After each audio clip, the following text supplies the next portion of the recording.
Tinokwasai mose muzita raJesu Kristu. Tinoda kutenda Mwari pazuva rino, zuva reholiday yeChristmas.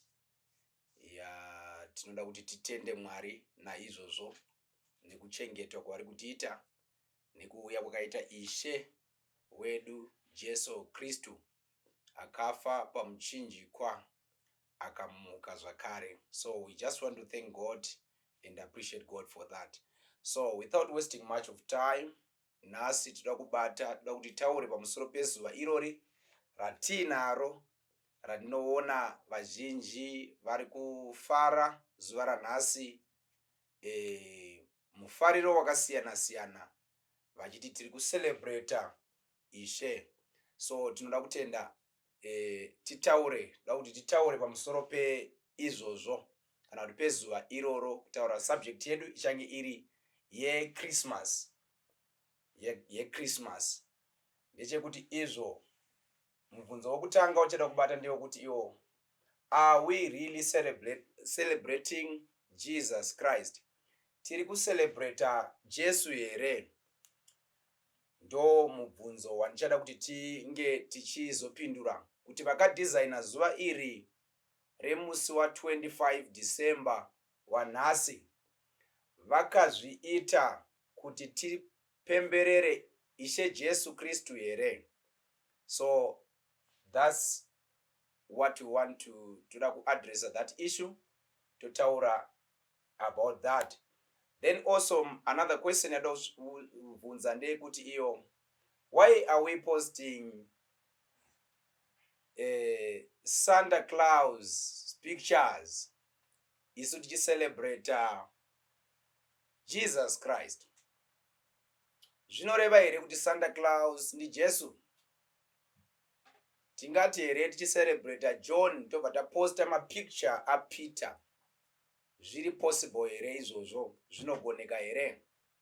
Kwesu sei tiri kuti tiri kucelebrata Jesu but tiri kuzoona mapictures emurume anonzi Saint Nicholas, original name yake wavanodeedza kuti Father Christmas, anonzi Santa Claus.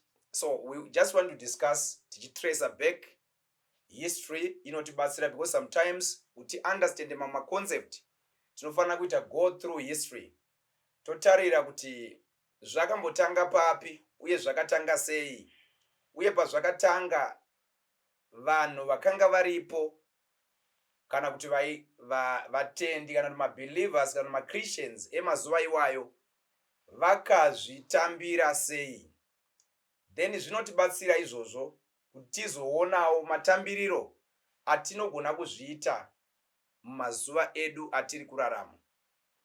So tikada kutarira the origin of Christmas, before Christmas yavapo, pasati pava kucelebratwa, because Christmas yakatanga around kuma 336 AD, ndo pakatanga kucelebratwa, maybe for the first time pachicelebrate Christmas. But toda kutarira kuti isusu before that, before 336 AD, zvii zvakanga zvichimboripo. Saka tinogona kutarira isusu tikaona kuti panga pane vanhu vainzi ivo mapagans, kana kuti vaipractice inonzi iyo paganism, ende panga pane vanhu vainzi ivo maChristians, vakatanga vachinzi of the way, venzira iyi, vakazopedzisira later on paAntioch vachizonzi paiparidziwa naBarnabas naPauro, vanhu iva vakapedza vakatanga kunzi maKristu for the first time. Vakazotanga kunzi maKristu vachienderera mberi kusvika Pauro pachake ainzi achitaura zvikanzi izvo naKing Agrippa, you almost persuaded me to be a Christian. And Paul said, not only you, but even everyone who is hearing me. And we hear Peter achitaura zvakare anoti, if you suffer as a Christian, then you should rejoice. So vanhu ava vakatanga kunzi maKristu ende vakatoenderera mberi vakadaro. So tiri kuona kuti panga pane inonzi paganism uye panga pane Christianity. But kupagans kune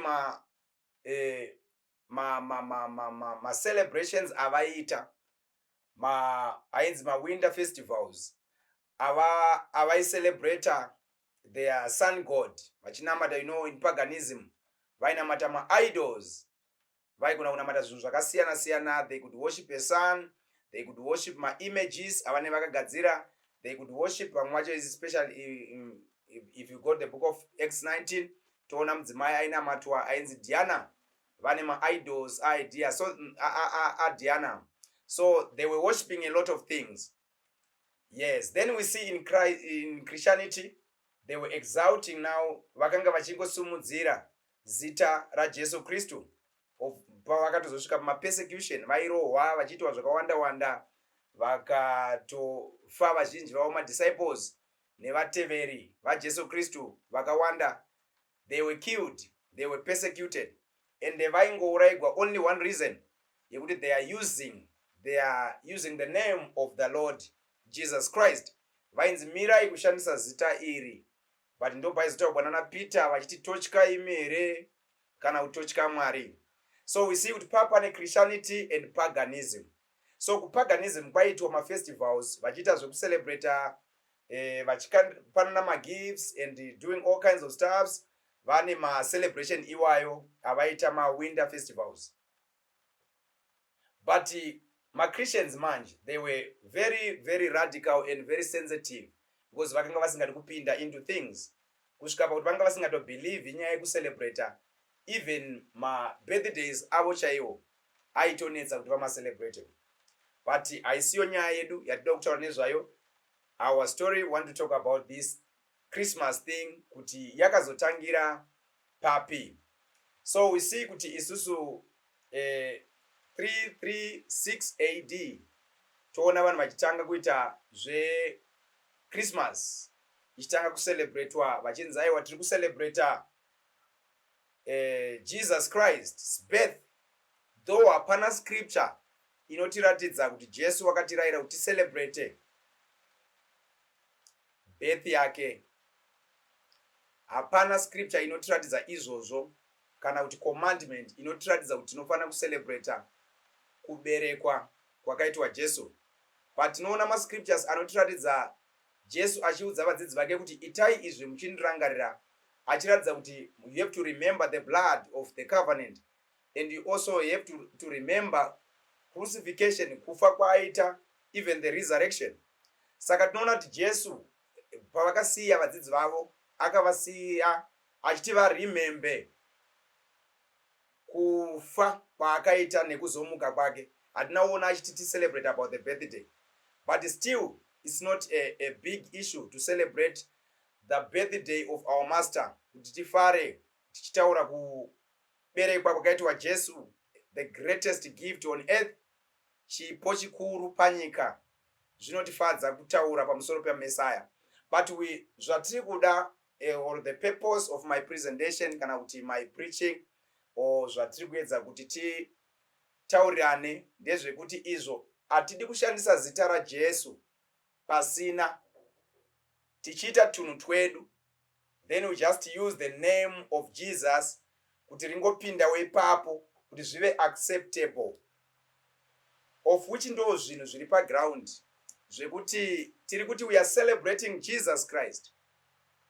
Ndosaka ndatanga ndabvunza chiti, are we really celebrating Jesus Christ, or we are celebrating someone else? Because tiri kuona kuti vanhu vanenge vachiita zvakasiyana siyana nhasi. Pane pachihuriwa, pane pachidhakwa, pane pachiitwa zvakawanda wanda. There are so many things that are done. Vanoda kuedza zvivi zvese zvavanoda kutraya, vanozvitraya muzuva rakaita serino iri. Ndo pandiri kuzosvika pakudhauta kuti no, hatigoni kuti tiri kucelebrate Jesus Christ like that. So who is being celebrated here? Ndo patazoona kuti panozonzi aiwa pana Father Christmas, vana vachienda vachinonzi vari kutogwa mapicture vari padhuze nevane vachinzi vachimirira Father Christmas, all those things that are done. But ndiani uyu murume anonzi iye Father Christmas? Sekutaura kwatazviita, maybe tambotaura kuti isusu panga pana original name rake ainzi St Nicholas. Murume uyu ndeumwe akapinzwa munyaya idzodzidzi pamacelebrations aya eChristmas. Saka tiri kuti origin yeChristmas yakatanga sei? Vanhu vainzi tiri kucelebrata Jesus Christ, ndo idea inenge ichinzi iripo, but tinozoona isusu pachicelebratewa vamwe vasiri vana Jesu.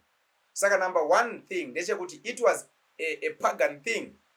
Zvakatanga nevanhu vainamata zvimpunzo, ndo vaita mafestival iwawo. MaChristians akanga asingaiti izvozvo. Remember this presentation ndiri kuadressa only kune avo vanobeliever. If you are not a believer of Christ, don't worry about it. We are just addressing to those vanotenda muna Jesu Kristu. So tiri kuti MaChristians vanga vasingaite izvozvo, but zvaitwa nevanhu vekupagani zvemafestival izvi. So early Christians zvakatanga kuintroducewa vakaresista that idea. They resisted that idea. Havana kuzvinge vachizvifarira zvokuti zvakatombotora makore ndo pakazotanga kuita nyaya dzakawanda dzatinozoona kuti pakaita mapersecutions ekusvika pakuti even around 68 million Christians were killed during my dark ages.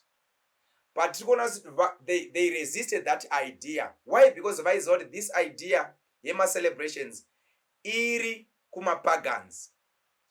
But payakaintroducewa manje haina kuintroducewa yakaintroducewa zvine ungwaru, because paishandiswa yainzi Christmas, of which inenge is the Mass of Christ, kana kuti misa yaKristu, of which tikazotarira zvaakuitika hazvisi kuratidza chekuita naKristu, paroratidza kuti pane zvimwe zvinhu zvakawandiswa kuseri.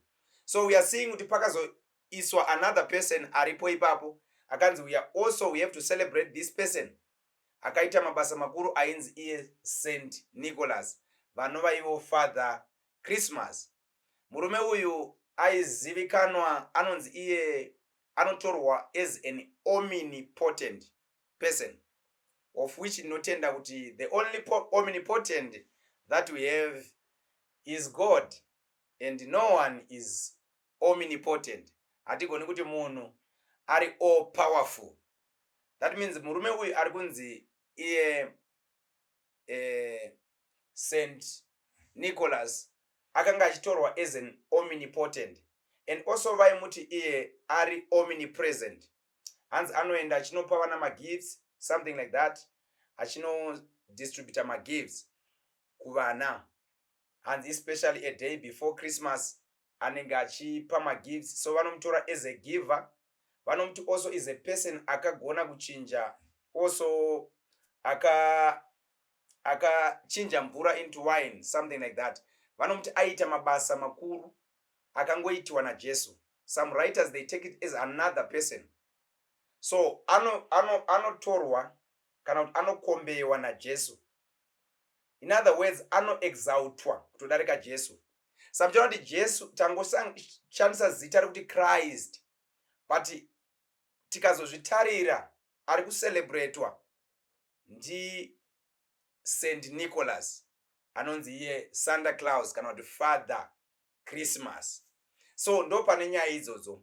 So uchaona kuti iye murume uyu ane zvinhu zvakawanda zvaanozikamwa nekunzi anoita, kunzi anochinja life yevanhu, is full of love, that Santa Claus. Anonzi iye anopa magifts, all those things zvinotaurwa about him. So tinozoona zuva iri riri kunzi riri kucelebratewa Jesus, hapana chaJesu chinenge chaakuitwa, but that man is being exalted. So in other words, tinenge tatopinda matingati mu-idolatry, of which Mwari vanovenga. God hates idolatry. Mwari vanovenga zvinonzi kunamata zvimpunzo. An idol is everything or anything that can stand between you and God. That thing chinonzi icho an idol. ende mukatautira vana vaIsraeri zvinhu zvavaigara vakanetserwa naMwari inyaya yekuva nekunamata zvimpunzo. Even if you go kuma first commandments kana kuti paipiwa murayiro panonzi usava nevamwe vamwari kunze kwangu nekuti ndiri Mwari vane godo. So tinozoona isusu murume uyu amisikidzwa between people and God, and ari kunzi iye murume uyu ane mapowers, anopa magifts anonzi Santa Claus. So as we are celebrating, we have to understand zvatiri kuita. We have to know, because the book of Hosea randichada kuti Mwari vachitibatsira, I just quote from it. Hosea chapter 4 verse number 6 rinoti, my people are destroyed because they are lacking knowledge. My people are perishing because they are lacking knowledge. Mushona vanoti vanhu vangu vanoparara nekuti vanoshayiwa zivo. But ndinotenda kuti Shona haina kupadudzira zvakanaka ipapo payakati kushayiwa, because hatigoni kuti lacking toti kushayiwa. But tikuona kuti Mwari vari kuratidza kuti my people are perishing because vane shortage of. Vane zivo, but zivo yavo haina kukwana, is not enough. They just know general things. That's why we are living in a generation of people vasingadi kuita study the things of God. Havadi kuita deeper with the things of God. That's why Paul is speaking in the book of 2 Timothy chapter 2 verse number 15. Achiudza Timothy achiti, study to show thyself approved unto God, a workman that needeth not to be ashamed, rightly dividing the word of truth. So we are seeing that we have to study so that we have the knowledge. And the Bible says to know him is life. Another scripture note, they shall know the truth, and the truth shall set them free. So we are living in a generation yekuti vanhu vakatoudzwa something vanotanga kutoita hasha, woshaye kuti chatsamwisa chaicho chii pakuudzwa, because we have to get knowledge. Knowledge is power. In Bible muna Hosea patinoenderera mberi mubhuku nonzi panotaurwa kuti vanhu vangu vanoshayiwa nekushayiwa zivo, kana kuti nezivo shoma. Rinozoendera mberi kuti zivo ndakavapa asi vanoiramba. I gave them knowledge but they deny. Because thou hast rejected knowledge, I will also reject thee. So Mwari havadi kudhila nevanhu vasina zivo kana kuti vane zivo shoma. So we have to know, we have to research about things. Like those people, saints in Berea, Paul anotaura kuti they were good because they could ask questions. Vanga vasingangopiwi zvinhu zvavasingakweseni. Haisi nyaya kuti takakura tichizviita. Yes, takakura tichiita zvinhu zvakawanda tichingoitiswa zvese. But patinokura ka, hanzi pandanga ndiri mudiki ndaiita semwana, ndaitaura semwana, ndaifunga semwana. But iye zvino ndabva zera, zveucheche ndaukanda pasi. That means we have to analyze those things that we are doing. Why are we doing this? Starting to question things. Izvi tiri kumbozviitirei? Ko maflowers atiri pano zvakatangira papi? Zviri kuzama urevei?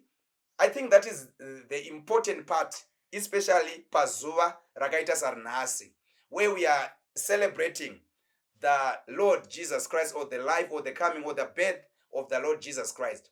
Tiri kufanira kuziva kuti ko izvi zvitava kuzozviitira papi? Zvine nechekuita naJesu, zvekuti akupfeka, takupanama all those things that we are doing. Takuona Santa Claus, vanhu vari kutaiwa Father Christmas. Father Christmas very connected papi na Jesus Christ. Is he another Jesus? Ndeumwe Jesu here. So mchaona kuti iye vanhu vanopinda mu-idolatry vasingazive. That's why Bible richiti my people are perishing because they are lacking knowledge. So the purpose yepresentation yangu yandisingadi kuti nditore nguva yakareba, chida kungoti isusu tinzwisise nyaya yekuziva kuti tiri kumbonatsa kuita nezvei. What are we doing? Because we have to understand zvatiri kuita. Are we celebrating Jesus Christ? Are we really celebrating Jesus Christ? Drinking beer, smoking, takadhakwa, tichiita zvakawanda in this day, fornicating and do all kinds of stuffs. Tichiti tiri kucelebrate Ishe. Are we really celebrating Jesus Christ? Never singadi vari kucelebrate. Why is zvichicelebratewa nemunhu wese? Neanoti Jesu hakuna ari kungocelebrate. So you are going to see kuti pane zviri kuitika kuseri zvatiri kufanira kunge tichinzwisisa. And vamwe writers they take this person anonzi Santa Claus vanomutora as a commercial icon. Anonzi iye izuva rekuti vazhinji they make a lot of money. Uchaona kuti vazhinji vanhu pavanotanga kuita nyaya kuita pane idolatry, in most cases zvinenge zvine mari kuseri. Ndosaka Mwari vaiti you cannot save God and mammons. God is comparing himself. Vari kuti haugoni kuseva ava vaviri. I'm not saying be broke and don't work hard. That's not what I'm saying. But ndiri nini pese painamatwa chimupunzo unogona kunzwa kuti Aaron wakazoti waumba chimhuru chake akaumba chimhuru chendarama vaite idolatry. Ukatara in the book of Acts chapter 19 is another scripture that you want to quote. Uchaona kuti from verse around 25 uchaona kuti pane chinamato chainamato chaDiana. Chinamato icho changa chiri serious yekuti vanhu vaigadzira maimages aDiana, paigadzirwa zvimudhori zvaDiana, and that was really ndo zvaiita mapagans izvo zvekunamata maimages, zvekunamata zvimudhori nekunamata zvakasiyana siyana. So Paul akazoenda idawedza kunovaparidzira kuti aiwa no, what you are doing is wrong. Izvo kucelebrate zvakawanda wanda zvamuri kuita izvi, izvo kunamata muchiti Diana ndimwari. Diana is not God. And then he started to persuade people in Ephesus, and pakaita a serious resistance. And vanhu vaimuresista ndevai vanoziva varikutoziva kuti they are benefiting from this system. So nogona taura ndikati every system ine vanhu ine owners ayo, and ine vanhu vanobenefita from that system. So vanhu varidzi vechinhu vane vachinatsoziva kuti zvatiri kuita apa tiri kutamba zvedu, we are just joking. But vasingazivi manje kwozoita anonzi innocent people vekuti vanongopinda, they don't know what exactly zviri kuitika. Kungozoti takakurira tichiita izvozvo ndo zvatakakura tichiita, vana baba vedu ndo zvavaitongoita, and we have to do the same. But ndirikuti kana wakura wamature, you need to analyze things and also have answers kuti izvi, why are we doing this? Kana waone answer chiita with understanding. But ukaita zvinhu zvausinganzwisise manje, ndo panonzi bofu rikatungamirira rimwe bofu unoteera rimwe bofu. Uyu wari kuteera wacho hatozvinzwisisi futi, aringoti aiwa takakuriramo, ndo sangano ratakakurira, ndo maitiro ataizviita. But taimbozviitirei pataizviita zvinhu izvozvo? So uchaona kuti ndo zvinhu zvakawanda izvo zviri kuitika in our generation. So my question yanga iri yekuti why do we post mapicture a Santa Claus is tiri kuti tiri kucelebrate Jesus? Why? Saka uchaona kuti ari kucelebratewa ndi Jesu here kana ndi Santa Claus. Ende zvinhu izvi remember kuti zvakaitigwei pazvakaitwa, it was after paunitwa Christianity and paganism, pakafomewa denomination, sangano rokutanga rinonziro the Roman Catholic Church, yaireva kuti universal church, chechi yepasi rese. Pakapuwa vanhu mauniform kuti vapfeke. Yes, ndo patanga kuexaltwa kupaganism kwainamatwa mudzimai. Umunobva maiswa mukadzi muchechi akanzaiwa this is the mother of Jesus, ndi Mary ngaexaltwe, of which Jesu pachake anombobvira arecognize Mary samai vake. Sometimes there are so many things, but ipapo ndo pakaintroduced kuti zvakaita sana Christmas celebrations, pachinzi pari kucelebratewa Jesu, pobva paiswa zvinhu zvisiri Jesu, asi muchiti we are celebrating Jesus. So that's what zvatiri kungoedza kuti hazvina kuipa kucelebrate the birth of Jesus. I'm not against that, but I'm against nyaya yekucelebrate ana Santa Claus. Why are we putting ana Santa? Samchona kuti pane zvakawanda zviri kuitika. Tinocelebrate Jesu tichidhakwa here, tinocelebrate Jesu tichiita zvinhu zviri undiscriptural here, zviri zvokuti hazvisi scriptural at all. Then we are saying we are celebrating Jesus Christ. And I'm not here to offend anyone. If you feel offended, ndiri kungoedza kuti tiratidzane about Christmas, kuti zvakatangirepi uye sei zvichizoitwa. Why are we giving flowers? Why are we celebrating Santa Claus? And tiri kuti isusu, why are we doing that? Because we need to understand. Chinhu chinonzi cult kana chatangwa chinhu chokuti vanhu havabvunze mibvunzo. People they can't ask a question. Kungonzi ita nekuti ndo zvatakakura tichiita. But in Christianity we are a kingdom people. tinobvunza questions. That's why Paul achiti these people in Berea they were good because they could ask questions. Vaibvunza kuti Paulo izvi mazviwana kupi zvatiri kuita izvi? Where is the scripture? I think as a Christian, as a child of God, you need to ask questions. Kutobvunza chaiko chaiko, it's not a sin before God, it's scriptural. That's why the book of Revelation chapter 2 verse number 2 says, thou hast tried them which say they are apostles, and you found them not. Thou hast tried them. How were they trying them? Vaiva trying ma scriptures. Zviri papi zvinhu zvatiri kuita izvozvo izvo. So I think from what I have said, tiri kuona isusu mubook of Acts, I think ndataura nyaya yebook of Acts kuti pakanoda kuparidza Pauro muEphesus pakaita hondo nana Demetrius, yes, nana Alexander, vakaresista because they were selling those idols. They were getting a lot of money because of ma activities ezvinhu zvaitoitika. But vamwe vanhu vaitouya vaitenga ma idols ignorantly. Vaitouya vachitaiwa kuti tiri kuseva Mwari uyu is a god of fertility. This image ndewekuti ukatova nayo chiidol ichi ukachigara nacho mumba, you can have a lot of money. Topaona kuti ezvinezvi vanhu vazhinji vane zvinhu zvine yanguva generation izere ma idols. People, they take my bangles, they start to praise those bangles, and they say, no, this bangle will give you a breakthrough. They take a lot of things. Pane zvakawanda zviri kungoitiwa. Zvaunongoona, this is idolatry. Zvinotosanganisira izvozvo kuti you are muruku, especially you parents, you are exalting Santa Claus kuvana venyu more than Jesus.